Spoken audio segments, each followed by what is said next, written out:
Welcome to the HCL Connection tent. And let's start with Nick, who is actually willing you to invest in Blackpool. Good afternoon, everybody, and welcome to this presentation about Blackpool. Now, some of you may not know where Blackpool is. That's me. And my name's Nick Gerard, and I run the regeneration program in Blackpool, which is the most popular tourism resort in the UK. If you haven't been there, this is what it looks like, and it's very famous with the Blackpool Tower being the iconic landmark, which always people in the UK always identify. Now, the extraordinary thing about Blackpool is that it receives over 20 million visits a year, and that's the bedrock of the Blackpool economy. We are doing many things to diversify that economy, but what I want to talk about today is a major new leisure initiative. But I'll give you a bit of background first.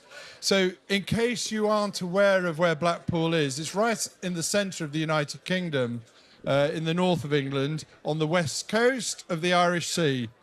And very close, although we have our small local airport, the major airport that we use is 1 hour away in Manchester and 3 hours on the train to London, and very good connections on the motorway network. Obviously, it works well because 23 million people here manage to find their way there quite easily. But our objective in tourism is primarily to get more overnight visitors like Blackpool always used to have, because a lot of our economy is based on day visits for wide-ranging events and a lot of attractive experiences. And Blackpool is, we call it the UK centre of fun as well. The other extraordinary thing about Blackpool, it's had one of the UK's first tram systems. We've modernised that, and it's still a major piece of infrastructure which people enjoy just for the sake of going on it, as well as it being a critical rail link that allows people to get to work in and around the Fylde coast. I've already mentioned these figures. It says 20 million on there, but we've just had the latest figures, which is why I'm quoting up to 23 million.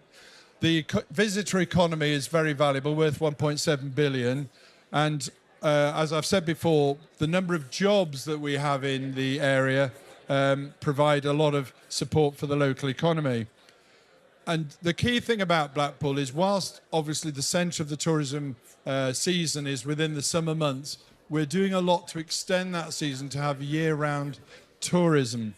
And many of you may have heard of, certainly if you live in the UK, will have, of Blackpool Illuminations, which attracts people from all over the country. Now, we've extended that season from September through till January, and that's resulted in 3 million more visits to the town in that period.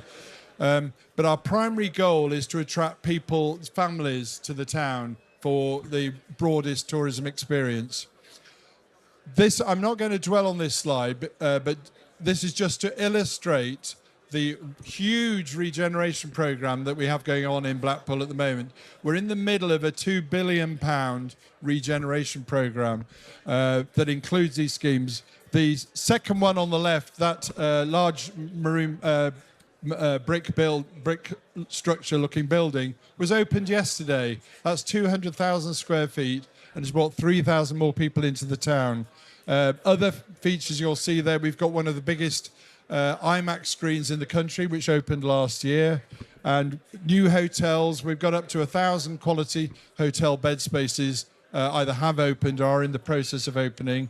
And of course, we have this world-famous conference centre that's full of historic and amazing looking buildings, but we've modernised that, and there are now capacity for conferences for 7,000. And we had the first major political conference back in Blackpool 2 years ago. It was opened by the Prime Minister. And the bottom right is one of our next big scheme, where we're building this university campus in the centre of the town. Okay, so this is what I want you to focus on. It's called Blackpool Central. And this used to be the busiest railway station in Europe, as people poured into Blackpool by public transport to come on their holidays. The site is over 9 hectares. It's completely owned by the council. You'll see in the bottom right-hand corner a new car park that's been built to free up the remainder of the site. And then on the bottom left-hand corner, those buildings there are being demolished as we speak. Now, and you can see how close it is to Blackpool Tower. So when I talk about these 23 million visits, most of them are going up and down that promenade with all the attractions there. So you could not have a site that is better located. I've already mentioned these facts. The point is, it's very accessible and easy to get to. And we're now at the next stage of looking for investors and marketeers to present this to the market to go on to the next stage of implementation. Now that we've assembled the site, we've cleared it, and we've created a 1,300 space car park on the site. When I say we're looking for world-class leisure, I mean world-class. I'm not just talking we want to fill it with activity, because Blackpool already has an enormous number of attractive propositions, and we want more quality hotel accommodation, and we want indoor attractions. Like one of our plans is for the UK's first and largest flying theatre. Some of you may know what that is. So that's the opportunity that we're presenting to the market here. It's got outline planning permission and detailed planning permission for half of it. And basically it's ready to go this year. There are other exciting developments that we've got in Blackpool. And seeing as I have a bit more time, I'll tell you about some of those as well, just before the clock runs down on me. There is another opportunity unrelated to the tourism industry, related to the fact that we have huge amounts of wind power in the Irish Sea. We have the UK's fastest internet connection to the United States through a transatlantic cable. And we're using that opportunity to create opportunities for data centers and then to use the waste heat from those data centers to provide a district heating network for the houses and businesses in the locality. So whilst tourism is the lifeblood of the Blackpool economy, it's not the only opportunity. So if you want to know more about any of these things, I'll give you the details afterwards. But I think I want to leave you with the message that Blackpool is a very exciting place. There's a huge amount of investment, and it's a very serious investment location. We've seen the government put in over 200 million because they believe in what we're doing, and it's a place that is delivering. So we have a track record now of successful delivery, which gives the private sector confidence to take Blackpool onto the next stage and make it Europe's favourite holiday resort. Thank you very much. Thank you, Nick. You may keep the mic if you want to. This is what I need. So let's go a little bit further south with you, Roy, and you're going to tell us where to invest in Porto and why. Well, it's working? Yes, it is. It's good. Well, good morning, everyone. Regarding Porto, had we been here 12 years ago, a lot of people would ask, what is Porto, apart from having a very good football team and a very renowned wine? Because a lot of people thought it was the best kept secret in Europe. When we decided to run for office, we thought that this is an opportunity to show that we don't have to be a secret. Cities don't have to be secrets. So what we basically did work on was what are the potentials of the city. And to give you a good example, first of all, location. We are the heart of the northern region of Portugal. We are the heart of a metropolitan area. We have good climate. We have an historic city with a lot of flair, with very good gastronomy and very good wine. So we thought immediately we can promote the city as far as tourism. But tourism is not the end game. The end game was to attract foreign direct investment. So what we set up an agency, Invest Porto, and we decided to see how we could cater for foreign direct investments, especially in IT. And the numbers have been quite considerable. For a city of our size, we have created in the last 10 years something like 23,000 high-skilled jobs, which is 10% of the population of the city. So how have we been able to do that? it's not been through tax cuts. In Portugal, cities cannot offer tax cuts. It's a central government who can do it. What we did was we tried to prepare, if you want, a nice menu to explain to people, first of all, it's a very friendly city. The population is very friendly towards foreigners, maybe because we are a port. It helps. We have a very deep cultural background, be it in terms of music, theater, ballet, museums, which is uncommon for cities of an industrial era like ours, because we were an industrial city. Another thing we offer is very good health, be it the private sector, be it the public sector. The health system is very good. We have very good skilled labor, which we want to retain, and we try to retain with a very good university. So we had more or less everything we needed. And we had another thing which a lot of people value, safety and security. Porto is a very safe city. So what we found out that after a while we could attract a number of relevant international businesses like BMW or Volkswagen coming to Porto to concentrate in using our very skilled labor force, which previously was actually going abroad, which was in a way a loss of our resources. So that's how we have been trying to guide the city. At the same time, we looked at the historical center, and which was a ghost town some years ago. It had been abandoned, it was derelict. And being a UNESCO heritage center, what we did was we decided, how can we invest and foster it? And what we decided was the private sector will come along and will invest if we work on public space. So what we did was the city concentrated on looking at public space, be it the streets, be it the lights, be it the sewage, be it the fiber optics, everything we developed. And we calculated very easily that in order to make it viable, for every euro that we would invest as a city, we expected for the private sector to invest something like 12 to 15 times what we invested, which would make it viable.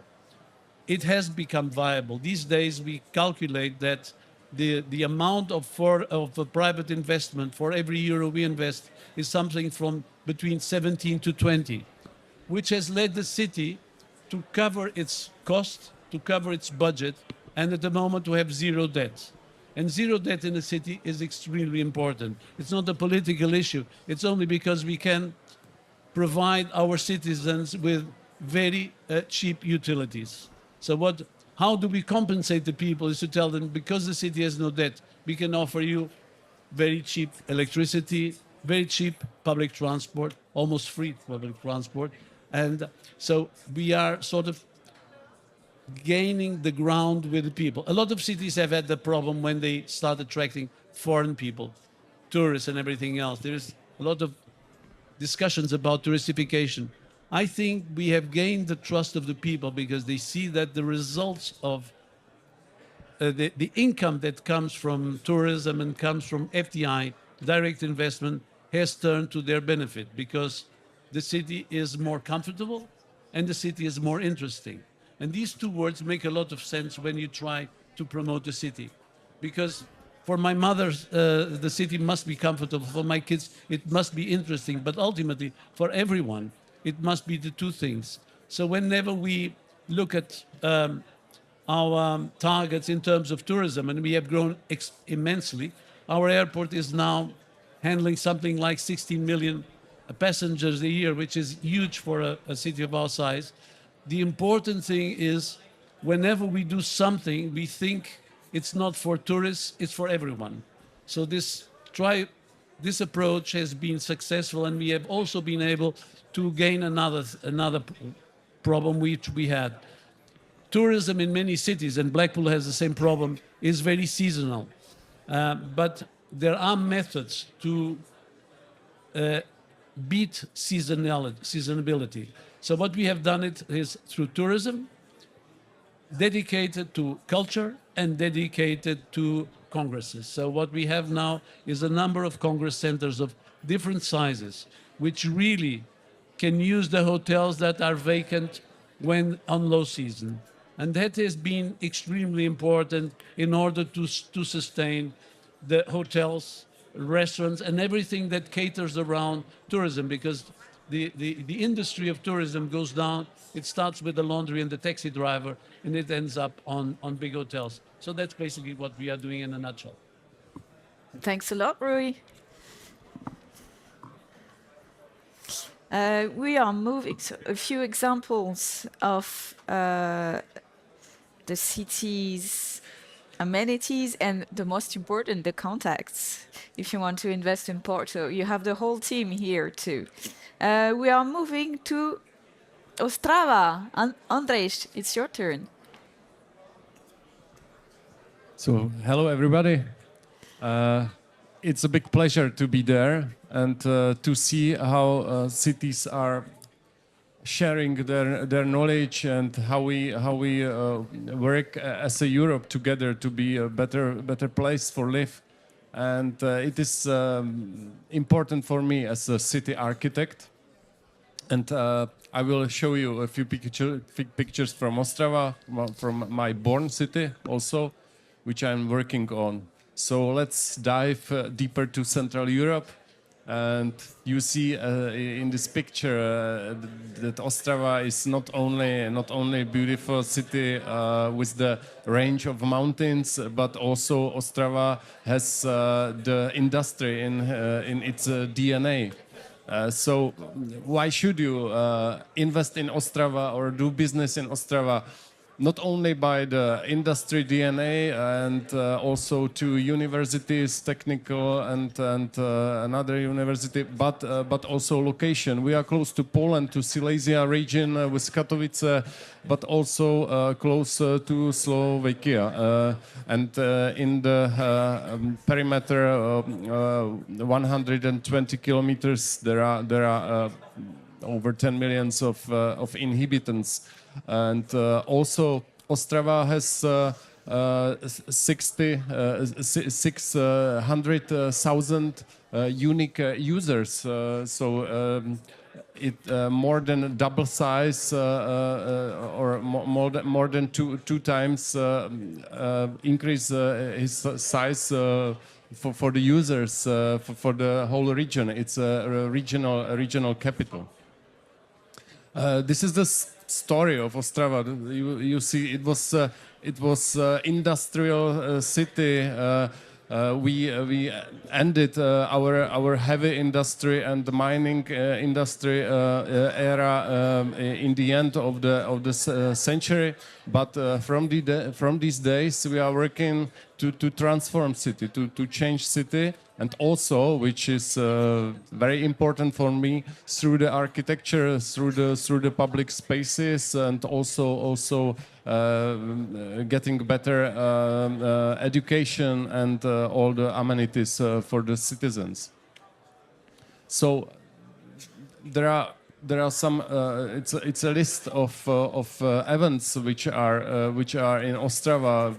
Very famous festival, music festival, Colors of Ostrava, which is one of the 10 best festivals of the world music in Europe, and also very fastly increasing festival Beats for Love, which is for the younger generation, which is more vibrant, more electronic, and other events. Also, my role is I'm the leader of the head of the City Office of Architecture and Urban Planning. We have plans for localities, some policies for the investors or to collaborate with investors, some rules, some guides, and we are working to implement our conceptions, our plans to the reality. So we also for the open calls propose the data and other documents. So I think in this we are very well prepared. And here you can see some flagship projects of Ostrava which are preparing. So we went through the architecture competitions. You can see the organic shape of the new concert hall by Stephen Hall, which we are already started the construction of this very important building, the center of the culture and music. Also, we will be connected with Katowice and Brno and Praha, and we will share the artists. Another very important building is the old slaughterhouse of the city, but now it's a city gallery, and this city gallery it's on the right side in the bottom. It was in the short list of Mies van der Rohe Awards last year, so it is one of the five most important buildings, architecture of Europe buildings. And another one's also the center of the digitalization and education. The Black Cube is coming to the construction. So here is our offer. Here is what we proposed. There are few localities in the city. One, for example, is very close to the technical university, to the science center, also with the supercomputer. Another one is very close to the preparing important hub of the public transport, also with the fast train rail. For example, one is in the center, in the heart of the city, near the historical city, near the city campus, which is brand new. So these locations we offer for the investors, developers, also providers of the operators of the hotels, and also for the residential. Another localities, there is a new development near the city center with the new market hall, but also old buildings, all cultural technical heritage, which is connected with this development, and also some administrative office buildings for IT companies and another ones. And you can see nice locality near the riverbank of the city, and also developing locality near the slaughterhouse, near the Ostrava's city gallery. How I said. So here are the offers, and we will have some open calls. We will have also some inspections. You can visit Ostrava. You can see Ostrava in April. How you can see, or also another opportunity will be with the architecture and design festival. The last year there were Eva Jiřičná, architect, or Daniel Liebeskind, and we are expecting some other famous architects. So. We will open our calls. Send us a message. We will be connected with you, and it's very pleasure for me to be there and to be with you. Thank you, Andrzej. Thank you to the three of you, gentlemen. So you understood it's time to invest in Blackpool, Porto, and Ostrava. Thank you very much.